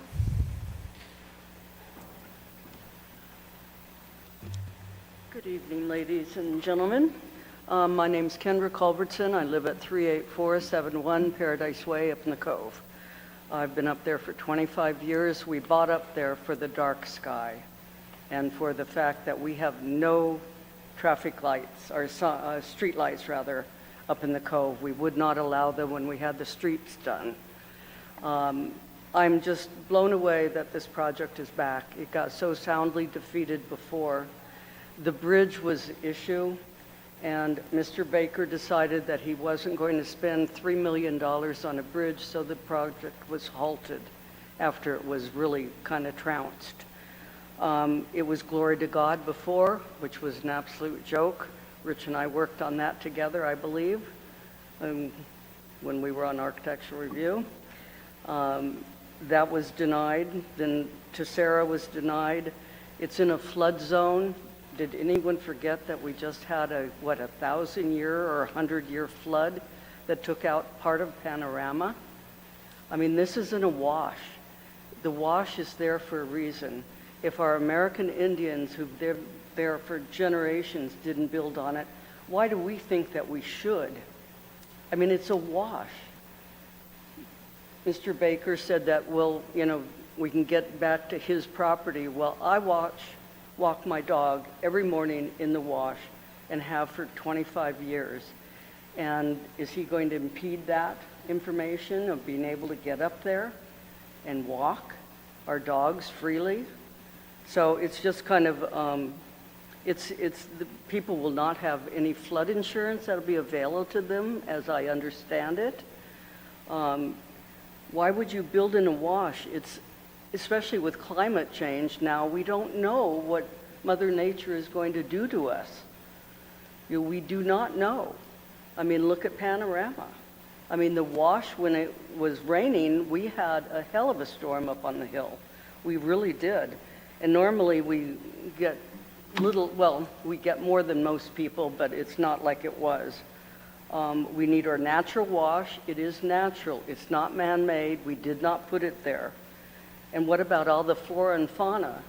The animals that live up there, that have lived up there for thousands of years, are going to be dead. We're going to kill all those snakes, all the rabbits, all the quail. They're not going to have any habitat left. I mean, it's just crazy. And in 1973, we had the major flood in Cathedral City. I believe that was the year where it took out every road that there was. I mean, there's photos floating around in Bob Hillary's book that show that. Where's the stormwater going to run off if they take half of it for residential? Excuse I mean, me. why are we messing with Mother Nature? Does anyone really think that building in a natural your wash 3 minutes without have ended. risk is going to be okay? And who really thinks that people who live in the wash will not believe that it wasn't approved by the city when they are wiped out and sue the city for everything? Thank you, ma'am.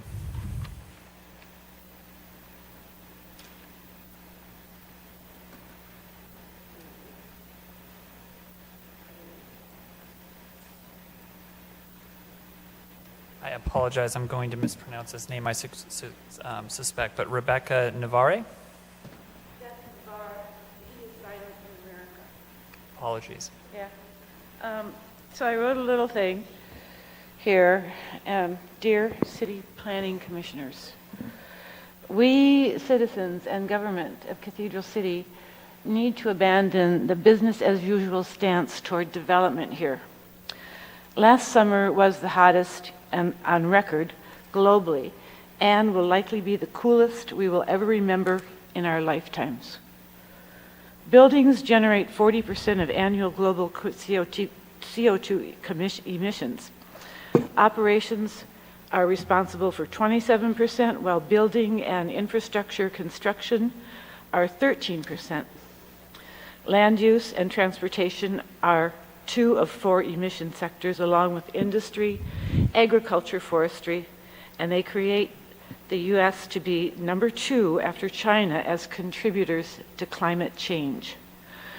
As I read the 28-page general plan, I noticed a sentence or 2 referring to disaster preparedness. I saw no preventive measures to mitigate heat islands. The following week, Tropical Storm Hillary put families in North Cat City in a sea of mud.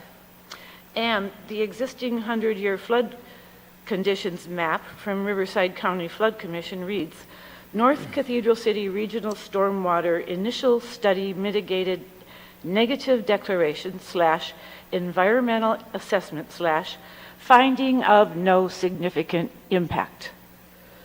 So, South Coast Air Quality Management CEQA Air Quality Guidelines states under cumulative emissions thresholds, the level, quote, the level of significance of a project's cumulative impact should be determined based on whether the rate of growth in average daily trips exceeds the growth in population. I can just see the consternation of intercity travelers getting through the bottleneck from Date Palm to Cathedral Canyon on Highway 111, then meeting another from Bankside to Perez. Looking truly ahead, this area's sensitive habitat can become a gold mine of ecotourism by planning hiking and biking trails in a horseshoe configuration around the cove. We have a negotiating point with the city of Rancho Mirage in that they promised us no visible buildings on our mountainsides, which did not happen. Heat islands, floods, poor air quality, traffic glut, not to mention potential earthquake damages. What do we really value? The Mountains Conservancy or Nature Conservancy may become a best choice business partner for Mr. Baker. All the sustainable climate goals being bottled around the United Nations now can only happen if we in civic society take action. We are the boots on the ground. Thank you. Thank you. Okay. Is there anyone else in the audience that would like to speak during public comment? One moment. I do have...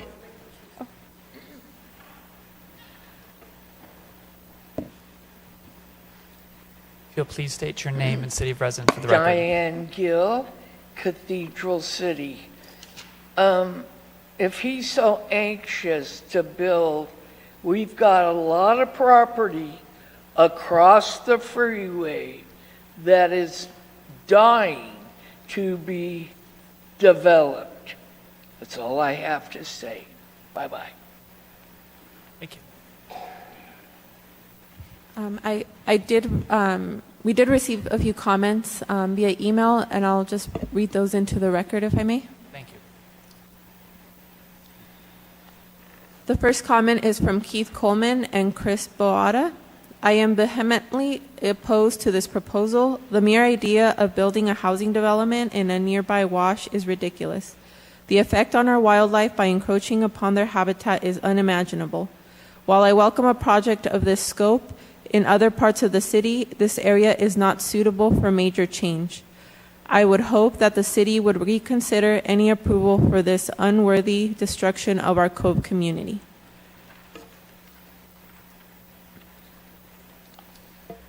And then the next comment is from Denise Cross.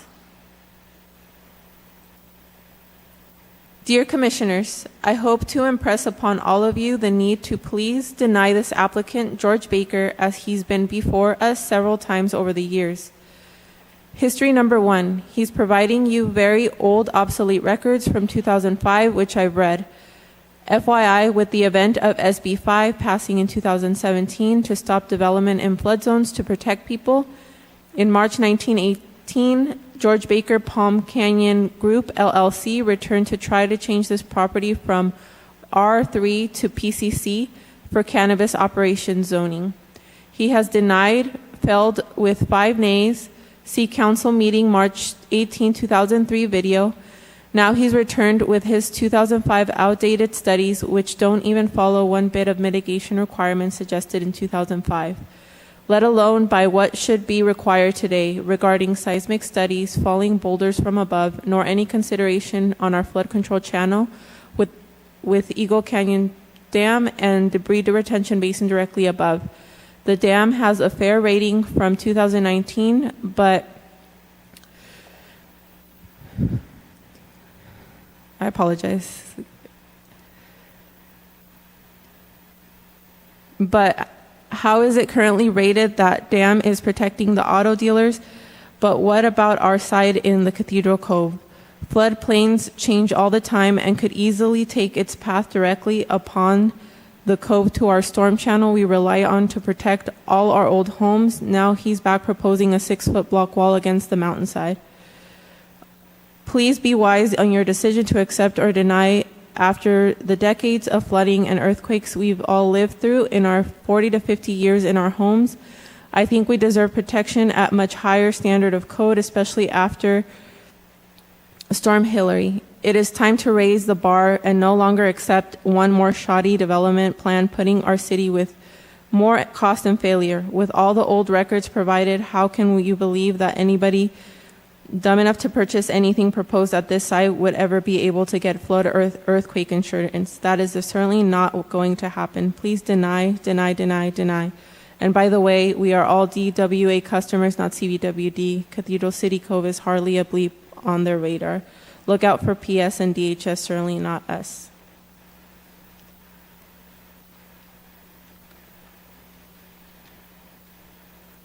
The next comment is from Kathleen Patterson. All committee members, you all here tonight from Palm Canyon Group LLC Nirvana Estates developer George Baker in another attempt to get permitted to build on the west side of the Cathedral City West Flood Control Channel. The plan calls for 101 homes with accessory dwelling units. This developer was granted permit for these homes in the recent past but never developed them. Concerns of residents of the Cove area are many and real. My personal concerns are whether or not the developer would finish the project if granted a permit, and that there has been a moratorium on hillside development since the Ritz-Carlton built the hills above Rancho Mirage. I also would not like to view housing on the hillside. Many others agree with me. Other concerns are the displacement of wildlife, such as the desert tortoise and the bighorn sheep, traffic congestion with at least 200 or more people coming in and out of the area onto East Palm Canyon with that additional traffic light. A second entrance/exit to the project is to be bridged over the flood control channel onto Bankside Drive. This will make Bankside Drive impossible to use as an exit for Cove residents. In the event of flooding, as we have just seen in the north part of the city, both Cove residents and the residents of this new project would be greatly hampered in leaving the area. There is a dam located in close proximity to the project. It might be unlikely, but it could happen. Therefore, respectfully request this commission to deny a permit for this project. And then we did receive a comment from Riverside County Flood Control, and they just reiterated some items from the initial study, but I may read the letter into the record if you'd like. Unless it's necessary to read Riverside's letter into the record, and perhaps that's a question for the city attorney. Yes, if Riverside County didn't request every aspect of their letter to be read into the record, it's not necessary. The document itself will be part of the record considered. I appreciate that. Thank you, Council. Yeah, I'd prefer to, let's have the document placed in the record, not read. Thank you. The applicant like to speak?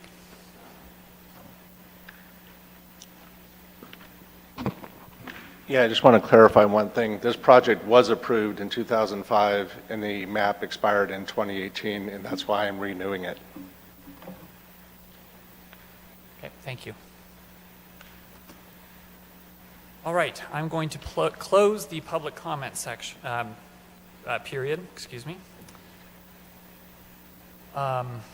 In order to begin discussion, I'd like a motion.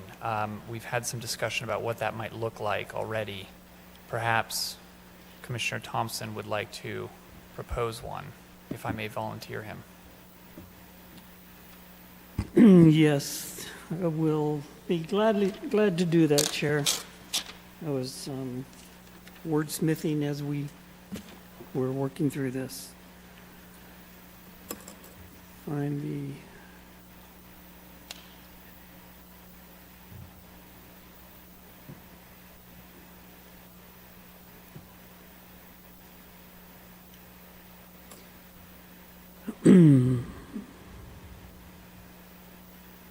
I move that we adopt the mitigated negative declaration and mitigation monitoring and reporting program for the project based on the findings contained in the staff report and approve variance 23-002 subject to the attached conditions of approval and based on the findings contained in the staff report, and approve planned unit development number 22-002 and tentative track map number 38091 subject to the attached conditions of approval and based on the findings contained in the staff report, with the amendments to update the conditions of approval and related environmental study and mitigation documents by adding AAS 3 stating no construction or disturbance shall occur within the hillside protection area or above the toe of slope.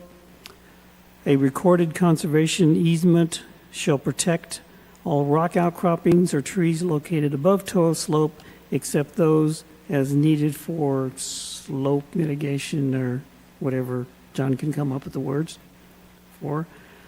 And modifying AES 2 and BIO 6 to add the statement that these requirements shall be incorporated into homeowner association CCRs. I'll second that, and would like to just have a friendly amendment that in the part just before the mention of the conditions of approval that we mention the mitigation monitoring and reporting plan be modified along with all mitigation measures and conditions of approval. So the phrase environmental study and mitigation documents does not do that. The mitigation monitoring program is an independent document, and it's the important document that needs to reflect in its entirety all of the mitigation measures. You mentioned it at the top, but at the very bottom, when you talk about the changes to the conditions of approval, that's where it needs to be mentioned. Thank you. And I second that with the friendly amendment. The amendment is accepted. Chair, I'm so sorry if I may, and Sandra, please correct me if I'm wrong. Staff was also proposing to add a new condition 3.27 stating prior to final map approval or issuance of a building or grading permit, the developer or city shall initiate the repeal or amendment of specific plan 89-38 as determined applicable by the city. Yes, and if I can add on to that, that is correct, what the city attorney is saying. Also, the addendum that was provided did provide some revisions to the variance findings and added findings for the tentative track map. So if commissioners would also acknowledge that in their recommendation, just to make sure we have that on the record and that you're also accepting those revised findings in that condition. It's getting to the point almost that we need to step back and let this get cleaned up so that we know what we're voting on. So, yeah, my concern right now is that we don't even have a viable motion to discuss.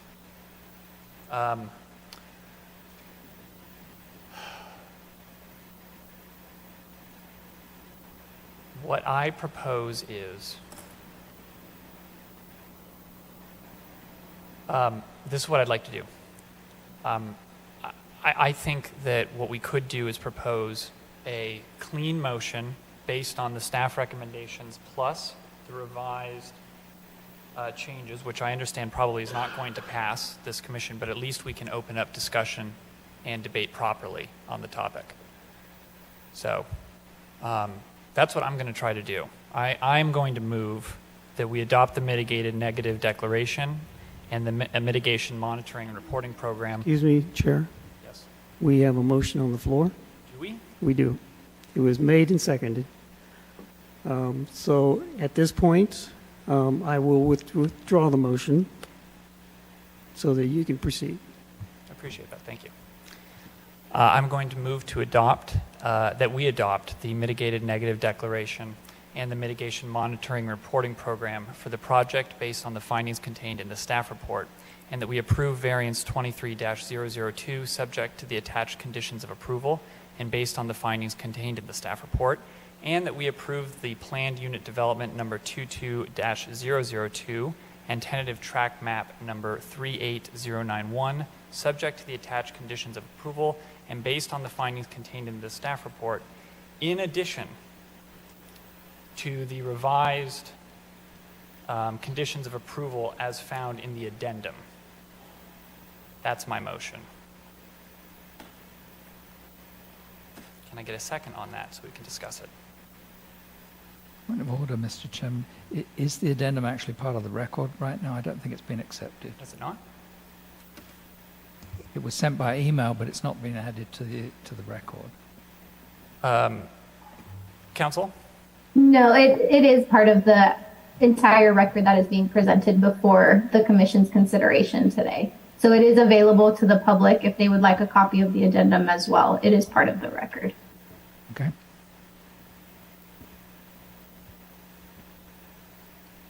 Nobody's going to second this. Well, how does that address Commissioner?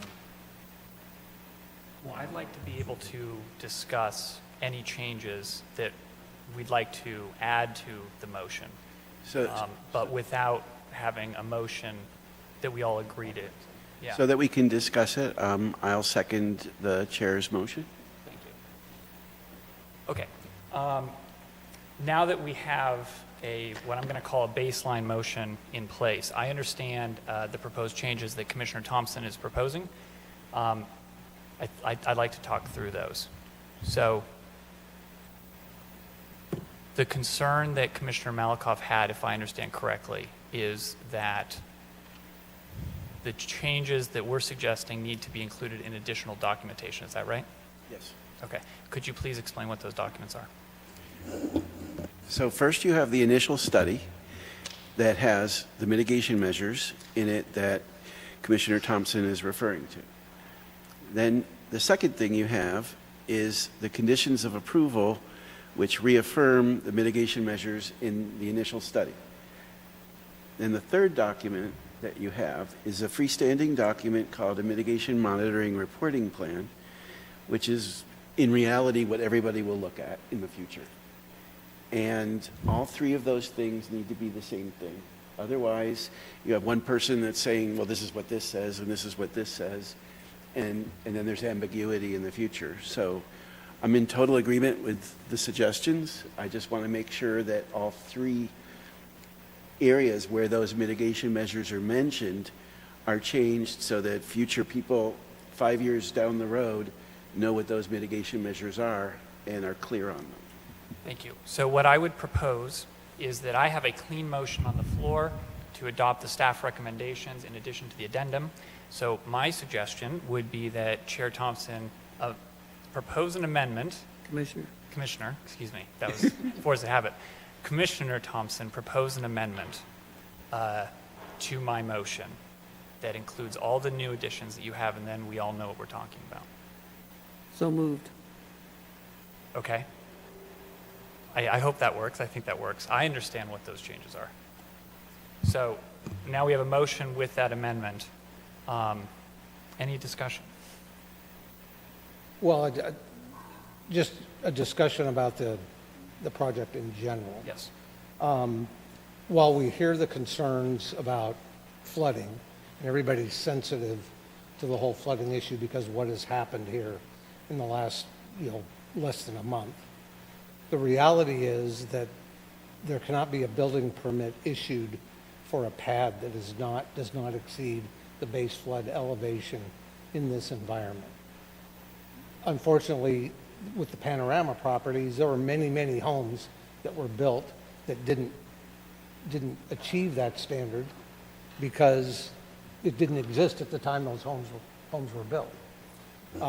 The second thing about that is that flood insurance is available for any residential property. It becomes a matter of the premium, the cost of the flood insurance, and whether or not a property is in a federally designated flood hazard area doesn't indicate whether or not they can obtain flood insurance. I mean, it does not have to be in a federally designated flood hazard area to get flood insurance. So even if these particular homes are built in a way that the flood insurance is not required, the individual homeowners are able on their own to purchase flood insurance. So they can do that if that's a particular concern. So I think I've heard a lot of the conversation about, flooding, and we're building this in a wash and whatnot, and I just wanted to kind of, get my opinion about that on the record. Thank you. Commissioner Lee? Yeah, I was concerned at the beginning of this discussion until we had an assurance from Director Corella that a new FEMA flood map was actually approved. I'm not misquoting you, am I? Yeah, and I want to be accurate here because we did have a lot of flooding in the city, and they got what you do is when you're lifting yourself out of the floodplain, you get a conditional letter of map revision. It's a paper approval. When they grade the pads, they will certify the pads, send it in the FEMA. FEMA will then send back a letter of map approval. That's the difference between Clomar and Lomar. What that means is, yep, you've taken yourself out of the floodplain. It could be a fill where the streets carry the flow, but it won't enter the habitable structure for the normal 100-year flood. And so they essentially have worked to take themselves out of the floodplain. Now, mind you, at the same time this was happening, and a few years back, we didn't know this, Riverside County Flood Control went and certified the dikes in the cove area channels. So that means they looked at the dike structures, they had the right cement lining, they had enough earthwork behind it, so they basically certify them saying that these, on our normal standard, their normal standard flood is not going to breach or degrade or fail. Okay. So that doesn't mean things can't happen, but I'm saying that in normal, like the rest of the city is protected, it's going to be protected. So the infill that's already been done has lifted that. The developer has, in fact, as a result of the last few storms, Riverside County Flood Control had been moving silt out of their channel in Palm Springs, and Mr. Baker was shrewd enough to tell them, I'll take the dirt, and he had 120,000 yards, which is significant, put on his site to raise it up out of the floodplain. Okay. So given that, I understand that the concern is mitigated for being in the floodplain. I have some other general concerns. Well, one of them, for a start, is in this motion. We're looking at the addendum, and the mechanics of that concern me because it came by email to me at 3:30.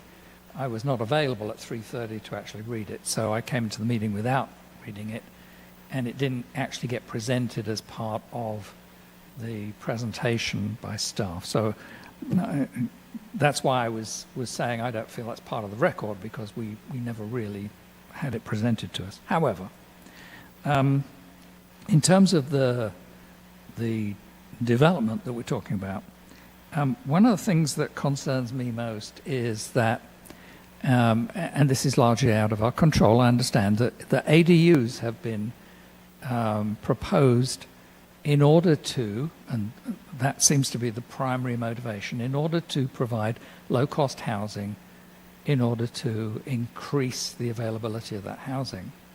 And it was AB 671 that said that the cities, the local authorities, should be providing incentives to make those ADUs low cost and low income available. And I'm just not seeing that in any of the plans that we see. What we're really seeing is that single-family homes are just being added, and every one of them is going to get an ADU where it can be fitted on the lot. And I don't see that as a benefit. What it does do is it means we're doubling, potentially, the number of people living in that area. We're doubling the number of cars, which we can't control. We're halving the amount of open space available to each person. So we had standards that were intended to protect a particular standard of life, and this kind of action is actually reducing that standard for these new developments. So that does concern me. However, I don't see anything in this particular proposal which says that we should not go ahead and approve it because there doesn't seem to be any legal reason not to. I'm just a little frustrated with the whole ADU thing and the fact that we're really reducing the standard of living for all the people in that property. So that's my point. Mr. Chair? On the ADU issue, I agree with you, and in my opinion, the state writes these laws as a Band-Aid for a problem all over the state, and they don't recognize that there's a big difference between what's going on in Reading and what's going on in Cathedral City.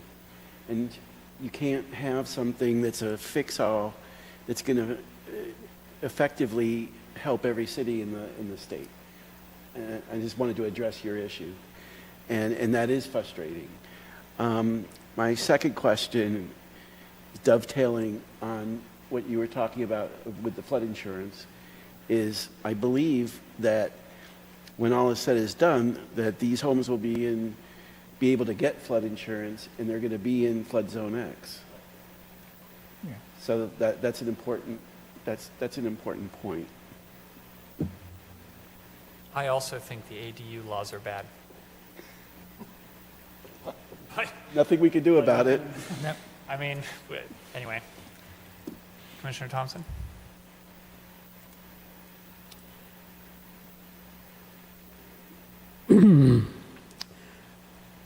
My personal opinion on this project is I do want to commend the designer, developer, builder, whatever. This is a creative, innovative way to meet a housing need that is very dire across our community, across the valley. I understand the concern about the hillsides in the cove. I live in the cove, and I want the hillsides protected. This space is not part of that hillside. This is flatland. It's already been disturbed. It's been graded. I think it's a logical use for the property that has been zoned for that use for years. So I think that the concerns about protecting, mitigating human impact on the hillsides and the critters that live in the hillsides was the reason that I suggested the amendments that I brought up. I think that it's a good balance between human need, community need, and the environment. Thank you, Commissioner Thompson. I agree. I also appreciate the concerns, and I also live in the Cove. But our country, our state, our county, our city is all suffering from a housing shortage. And speaking as, respectfully, I think, the sole millennial up here, I'll tell you that it's very easy to say that nothing good comes from housing and we don't need any more traffic. And it's particularly easy when folks like me already have a house. But if we are not building additional housing, it makes it absolutely impossible for younger generations to get involved in the house, in the joys of home ownership. Something I've been lucky enough to, and I think it's important that we continue that very American tradition. So projects like this one, nobody wants one in their backyard, but projects like this one are critically important. So I'll say this, I know we had some confusion, but I hope we kind of cleaned up what's before the commission right now. And that was my clean adoption of the Planning Department's recommendations plus the revised conditions of approval found in the addendum. I've accepted Commissioner Thompson's amendments thereto. So I believe that is what we should be voting on, unless there's any objection. And the Mr. Chair, if I may. Yes, please. If I could have, so there's a couple different ways we can handle this. I know that Commissioner Thompson did have a little bit of a concern that we are kind of piecemealing at this point based off of the review and the discussion that the commission has had. So there's a couple different things. If I could bother Commissioner Thompson to repeat those changes, or we can also continue the item, have those changes proposed in the documentation and bring it back to you in 2 weeks. Well, I can tell you that my preference would be to have Commissioner Thompson repeat his amendment and to vote on it today. But if Commissioner Thompson's not comfortable with that, I can respect that. I'm perfectly comfortable with it. Okay, then, Council, if it's all right with you, we'd like to read those into the record. Yes, thank you so much. Okay. Would you like the motion, the underlying motion as well, or just the amendment there too? We just want, for clarity purposes, we do understand the motion that is on the table, but for clarity, if we could just identify the changes. Thank you. Before I start my soliloquy, John, what were the words in respect to the rock outcroppings that we need to make sure that I... Well,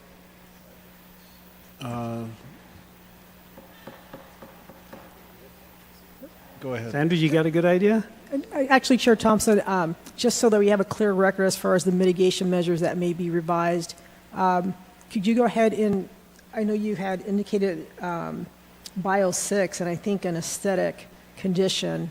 Could you clarify that before we get to the, subsequently to the rock outcropping changes you were recommending? Okay, I will read this as I've got it written. The phrase slope mitigation refers to whatever John has suggested or asked for the wording to be tweaked. Modify or update the conditions of approval and related environmental study and mitigation monitoring documents by adding AES 3, stating no construction or disturbance shall occur within the hillside protection area or above the toe of slope. Furthermore, a recorded conservation easement shall preserve rock outcroppings or trees located above toe of slope, except as required for slope mitigation. Quote. That's perfect. And modifying AES 2 and BIO 6 to add the statement, these lighting requirements shall be incorporated into homeowner association CCRs. So it was AES 3, which is new, and then modifying AES 2 and BIO 6. I accept that amendment, and I think we're ready to vote. Any further discussion? Your second needs to accept the amendments also, sir. Oh, thank you. He's absolutely right. I do accept those amendments, and they also addressed my concerns previously.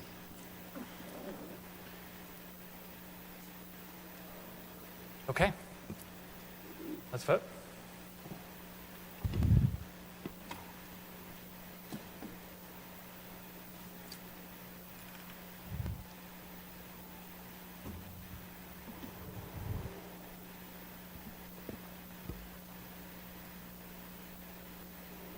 Let the record show that a motion was made by Chair Daley, seconded by Vice Chair Malakoff, with the amendments by Commissioner Thompson, and approved 5-0. Thank you. Okay. We're moving on to item 4 on the agenda, Commissioner's comments. I'll just say that I appreciate everybody up here. I appreciate all your patience with me this evening, and I appreciate your contributions. Thank you. Any other comments? Okay. Thank you for running an efficient meeting and Thank you. I appreciate that. All right, number 5, City Attorney report. I have no report for you tonight. Thank you, Chair. I've enjoyed having your voice in the sky. I have a quick question for the attorney. Please. For the attorney, yeah. Several months ago now, I think, Robert mentioned that you and he had nearly completed a study on ADU laws as they've now been amended. And I thought that was coming to us, but I haven't seen it on an agenda at any time. Do you know when we'll be seeing that? I do not have a date at this time. I can defer to Sandra, and if it is the commission's, we can definitely make that as part of an upcoming meeting. At least some sort of study session or presentation just to be able to update the commission on the laws. Thank you. Mhm. I think Commissioner Lee is interested in the ADU question. Just a bit. Yeah. Okay, city planner report, number 6. Item 6. Thank you. We don't have any item of note to present, but with regard to Commissioner Lee's question, we have been looking at the calendar and we're looking at the second meeting of October to provide either the ordinance for consideration or a study session is actually a great idea given the recent changes in state law. I didn't hear that. I didn't either. I couldn't hear it. Would you like her to say it again? I didn't hear a word. I think it's the microphone, because I used to have trouble hearing Robert from that position also. Did you hear? I can go ahead and repeat. With regard to the ADU ordinance, we've been looking at the calendar and do want to bring it in October, probably the second meeting. And the idea of a study session is a good idea, and perhaps that's how we'll approach it. I'm a good lip reader. So once I leaned over, it was fine. I'm good with that. You good? Okay. Thank you. Okay. At this time, I'll entertain a motion that we adjourn for the evening. Are we going to introduce Mr. Firestein? Oh, we should do that. I was planning on staying silent tonight. You almost got away with it, too. I'm so sorry. I'm in my second week here at Cathedral City. I'm your new Development Services Director, Andy Firestein. I spent the last year in Escondido as their Development Services Director, and I worked in Palm Desert for 3 years before that. Spent a lot of my career in Colorado before coming out here to the desert. So pleased to join the organization and pleased to be a great part of this Development Services staff. So, Well, welcome. Okay. Anything further? How about a motion to adjourn? I move we adjourn. Seconded? I'm seconding it. I second it. I don't think it needs a second. All right. Okay.